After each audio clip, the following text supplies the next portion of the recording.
Olá, meus irmãos, está começando mais um programa Evangelho do Dia.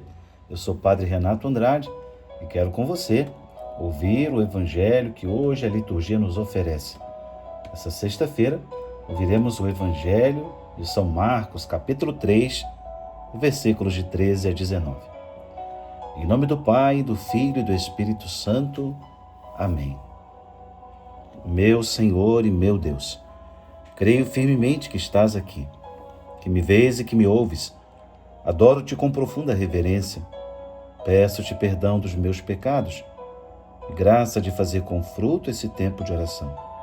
Minha Mãe Imaculada, São José, meu Pai, meu Senhor, intercedei por mim. Amém. O Senhor esteja convosco. Ele está no meio de nós.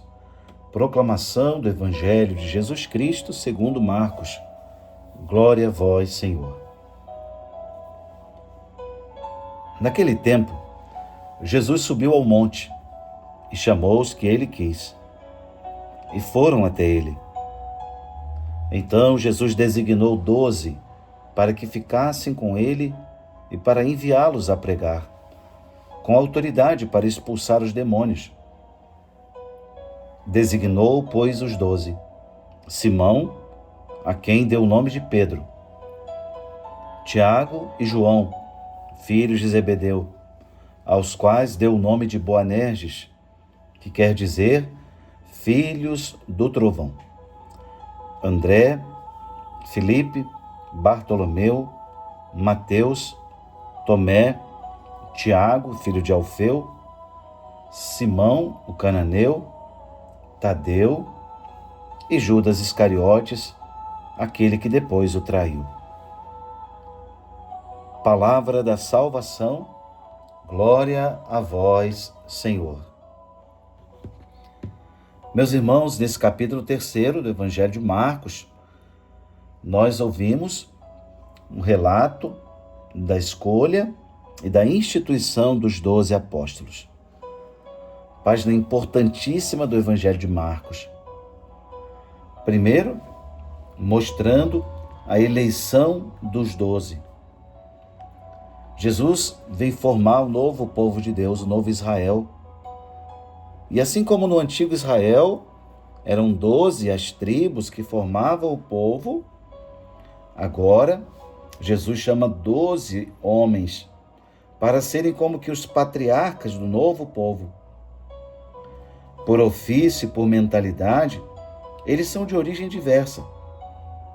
Uns são pescadores honrados, outro é coletor de impostos, outros pessoas pacíficas, mas há também um zelota, Simão.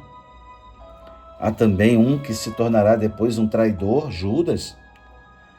Portanto, homens muito diferentes entre si, mas que formarão esse novo povo de Deus, o novo Israel.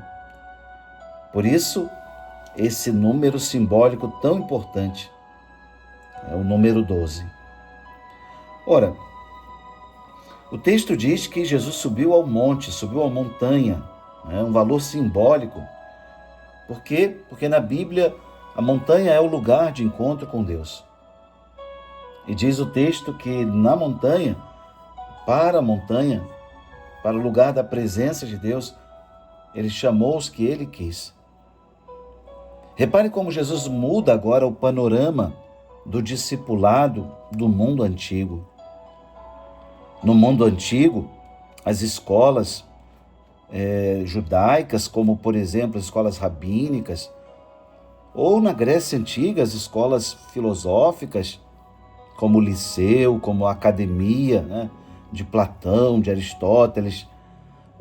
Ou seja, no mundo antigo, era a pessoa que escolhia a academia, o liceu, a escola que ela iria frequentar. Às vezes os pais escolhiam e colocavam os filhos. Ou seja, era sempre com a fama e o prestígio de um mestre que o pai escolhia para que o seu filho estudasse. Portanto, a família ou a própria pessoa escolhia aquele mestre e seguia. Com Jesus, não. Com Jesus é diferente.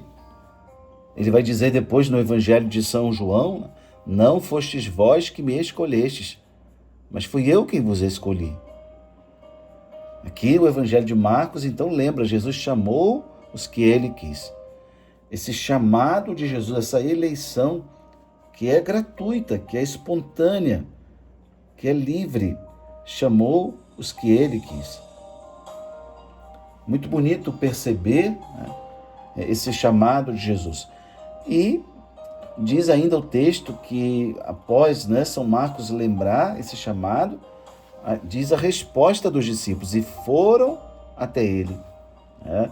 E aqueles homens foram até ele. Dali, daquela multidão, ele vai designar então esses 12. E qual era a principal missão desses discípulos? O texto também esclarece para nós. Jesus os chamou para que ficassem com ele e para enviá-los a pregar com autoridade para expulsar os demônios. Ficassem com ele. Aqui, essa expressão de São Marcos, muito importante, é a presença de Jesus que alimenta a missão.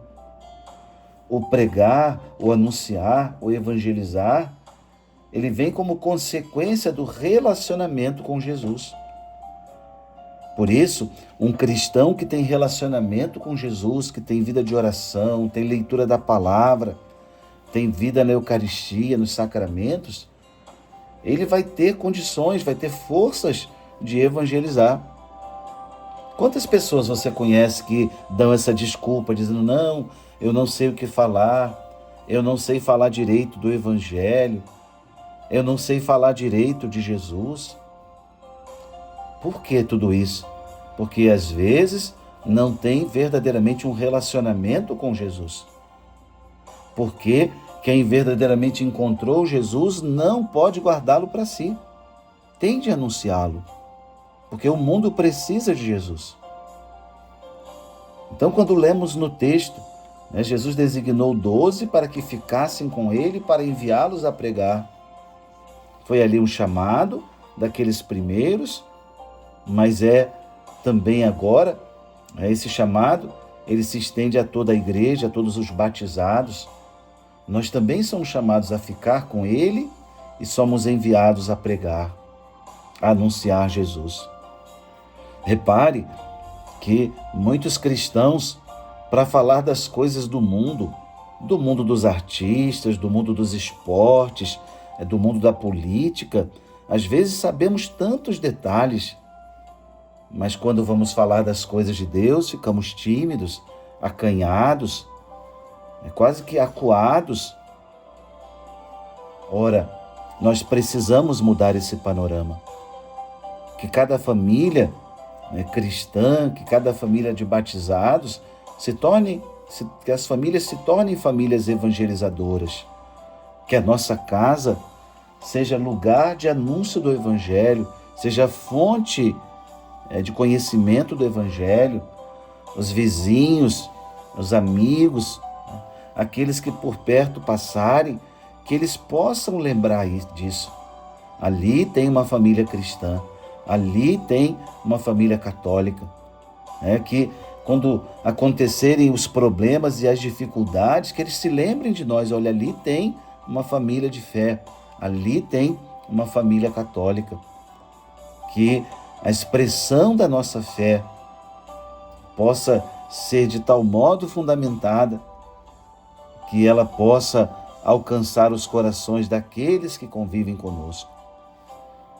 O Evangelho, a experiência com Jesus, não pode ser uma experiência superficial, não pode ser uma experiência do faz de conta, não pode ser uma experiência, como nós dizemos na gíria popular, uma experiência de verniz, né?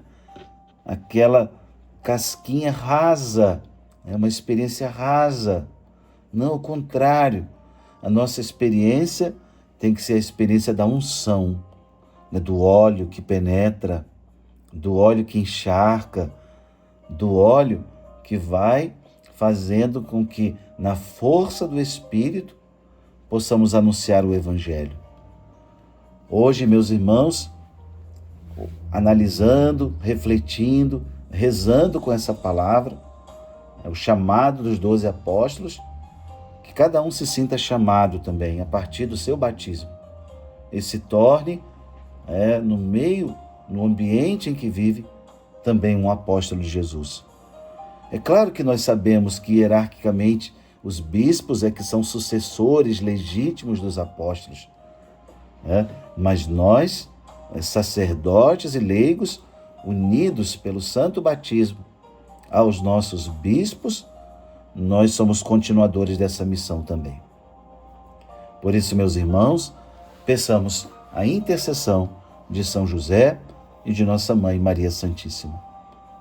Glória ao Pai, ao Filho e ao Espírito Santo, como era no princípio, agora e sempre. Amém. O Senhor esteja convosco, Ele está no meio de nós. Desça sobre vós a bênção do Deus Todo-Poderoso, Pai, Filho e Espírito Santo. Amém.